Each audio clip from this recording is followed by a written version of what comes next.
Tidak mencuri. Kopi tidak menganiaya orang lain.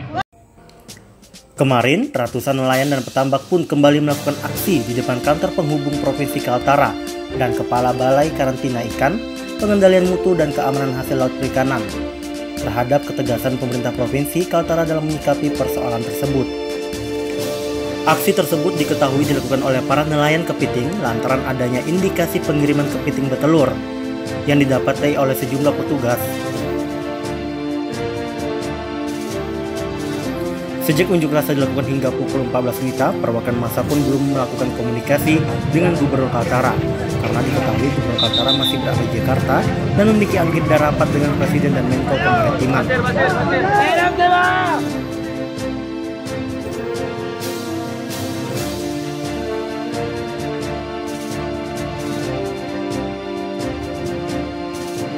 Ketua Himpunan Nelayan Seluruh Indonesia, Kaltara Nur Hasan mengatakan meski tidak dapat berkomunikasi dengan gubernur langsung, namun pihaknya sangat kecewa lantaran ada oknum yang menyampaikan hal yang tidak sesuai terkait dengan aksi yang dilakukan oleh para nelayan dan petambak. Kita harus hargai beliau. Jadi kita tahu hari ini saya difitnah. Saya katanya kalau saya orang-orang ini adalah orang-orang yang disuruh. Katanya adalah kalian-kalian ini adalah antek-antek orang Cina dari Malaysia. Saya tidak mengatakan saya betul atau tidak. Ditambahkan Nur Hasan, pihaknya juga sudah memberikan waktu kepada Gubernur Kaltara dalam waktu 3 kali 24 jam untuk dapat bertemu langsung dengan para nelayan dan petambak. Bahkan pihaknya juga sudah melakukan komunikasi langsung dengan Sekprop terkait dengan pertemuan tersebut. Dalam aspirasinya, Nur Hasan menginginkan Pemprov Kaltara melalui gubernur bisa langsung turun tangan menyelesaikan permasalahan ekspor kepiting. Meski adanya pelarangan dari Permen nomor 56 tahun 2016.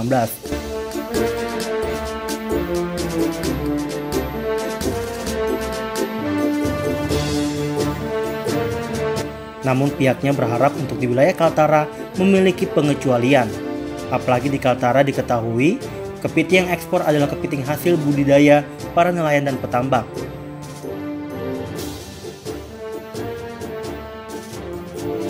Alangkah sedihnya hati saya di saat kami memperjuangkan masyarakat, ternyata ada orang-orang oknum-oknum yang tidak bertanggung jawabkan me-WA Pak Gubernur bahwa kami ini adalah bayaran antek dari Cina Malaysia. Saya bisa buktikan, 1 rupiah saya tidak akan pernah dapat itu. Salah satunya adalah Pak Gubernur disampaikan untuk tidak usah meladeni apa yang dinamakan HNS itu, karena itu hanya sekelompok masyarakat kecil saja, bos-bos kepiting besar. Abang dianggap dalangnya gitu ya? Saya dianggap dalang. Jadi nggak ada kejelasan bang mau ketemu atau enggak? Tapi kalau saya hanya berpatokan kepada apa yang disampaikan Kepala UPT Penghubung, bahwa saya sudah juga bicara sama Pak Sekprop, kita siap untuk berkomunikasi dalam waktu 3 kali 24 jam. Kita akan mengkomunikasikan terus, karena harapannya beliau Pak Gubernur kita ditemui di hari Senin minggu depan untuk ketemu gubernur, diagendakan. Kami bilang kami tidak bisa karena mulai hari ini kami tidak aman. Hari ini kita tidak nyaman. Makanya kepiting semua tidak ada yang buka. Karena apa? Kita tidak ada jaminan bahwa ini kita buka akan ditutup, akan dibuka, akan ditutup. Dan karantina kami minta tolong perjelas apa yang berdasarkan ini, dan kami juga sudah minta kepala karantina untuk menyampaikan ini loh aspirasi masyarakat Kaltara, bahwa Kaltara minta perlakuan khusus untuk Permen 056 ini, bahwa jangan sampai kepiting Tarakan dikategorikan kepiting tangkapan, karena ini adalah kepiting hasil. Yang jadi masalah sekarang bagaimana kepiting inilah jadi poin masalahnya. Terhadap barang putih kepitingnya gimana bang? Masih di karantina. KIPM? Ya. Mau dilepaskan caranya bang? Saya tidak tahu. Belum Ya. Dari pihak abang ada yang dibawa ke sana juga untuk jadi saksi? Kita tidak tahu. Tadi ke sana nggak ada kelanjutan ya bang, gimana? Nggak ada. Sementara itu, Kepala BKIPM Tarakan Umar menjelaskan pihaknya membenarkan adanya 5 koli kepiting yang diamankan oleh pihaknya di sekitar jembatan Bongkok, Kelurahan Karanganyar Pantai pada Senin malam lalu. Pengungkapan kepiting betelur yang rencananya akan dikirim ke Tawau, Malaysia itu awalnya didapatkan informasi oleh aparat Badan Intelijen Strategis BAIS. Sesuai dengan perintah pimpinan bahwa kami di daerah ini harus melakukan koordinasi ya, kerjasama dengan instansi terkait yang ada. Nah, berdasarkan itu instansi terkait dalam hal ini semua aparat yang ada di daerah ya. Salah satunya adalah MAIS tadi yang melakukan kegiatan. Nah, kronologisnya dari beberapa informasi terakhir bahwa memang ada kegiatan di Jembatan Pongko ya. Yang selama ini kita tahu kami datang dari sana, ternyata mereka mendapatkan bahwa masih ada kegiatan itu, sehingga mereka turun dan mendapati kendaraan di jalan yang siap menuju ke pelabuhan dan akan dibawa ke Jembatan Pongko sebagian. Nah, dari situ datanglah ke tempat yang aparat ini ke tempatnya Pak. Setelah di sana barangnya didapat banyak, ada berapa yang siap sudah dalam telepon atau semuanya sudah di-packing dengan baik. Kemudian kami dihubungi. Nah, berdasarkan dengan itu kami rapat cepat, kami perintahkan teman-teman untuk turun ke sana. Berapa orang yang pertama, termasuk Pak Johnson yang pelayanan beliau sudah ke sana. Nah, dari informasi itu kami menyusul, kami datang belakangan mengecek kebenarannya sesuai dengan laporan dari staf di lapangan bahwa memang ada kejadian seperti itu. Kami meluncur ke sana dan sampai di TKP kami masih berada di luar, yang di mobil yang tadi kontaknya ditahan itu.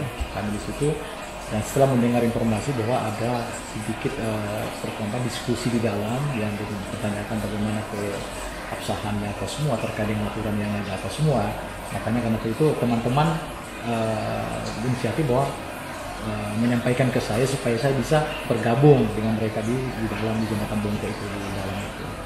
Datanglah saya ke sana gitu.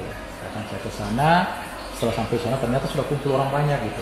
Kumpul orang banyak yang dalam pertemuannya kami diskusi terkait dengan apa yang selama kita diskusikan tentang aturan yang ada, tentang bagaimana mereka memberi masukan bahwa bagaimana dengan ini rakyat kecil atau semuanya terkait dengan komoditi yang begitu bertelur ini. Dilanjutkan Umar, pihaknya mendapatkan informasi tersebut juga langsung turun ke lapangan untuk mengecek kebenaran tersebut.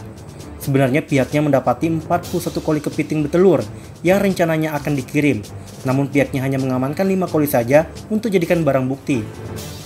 Terhadap kelanjutan perkara tersebut, dirinya mengakui kalau bukti yang dimiliki cukup akan dilanjutkan ke penyidikan. Namun kalau tidak cukup bukti untuk dinaikkan ke penyidikan, maka pihaknya akan sampai ke tahap pelepasan kepiting tersebut. Nah, dari situ lakukan diskusi, masyarakat juga semakin banyak gitu. Semakin banyak yang tadinya cuma berapa kendaraan di jalan, akhirnya sudah penuh itu jalan dengan kendaraan dan semakin banyak orang datang. Dan pada malam itu juga bukan cuma kami, ada PSDKP juga yang memang sama-sama dari Kementerian Pertanian, PSDKP, kemudian dari BAIS, kemudian mungkin dari yang lain mungkin nggak kelihatan aja ya. Ada berapa intel kan bahwa dari sekian puluh sekitar 40-an ya Pak Johnson ya? 41 koli Pak ya? Kali akhirnya kita diskusi alot karena sudah tengah malam jam 1 juga waktu itu, jam 1 kami rapat dengan teman-teman di belakang termasuk teman-teman dari aparat lain. Kami menyimpulkan bahwa untuk alasan keamanan waktu dari malam itu kami tidak mengambil semuanya, tetapi kami mengambil 5 koli yang Cina itu kami memang sebagai barang bukti juga sebelum kita rilis nanti. Itu kami bawa dengan catatan bahwa yang sisanya itu komitmen dan sudah berjanji tidak akan dikirim, tidak akan dikembalikan ke tambak untuk dilepaskan karena alasan untuk konservasi juga katanya. Ini komitmen, kita komitmen sama-sama itu. Yang jelas bahwa demi alasan keamanan kami lakukan seperti itu, kita tarik dan tidak ada maksud apa-apa di sana, tidak ada dibilang karena ada apa-apa sehingga kami tidak mengambil semuanya. Itu murni karena alasan keamanan, kebijakan disambil dan kebijakan harus kami pertanggungjawabkan.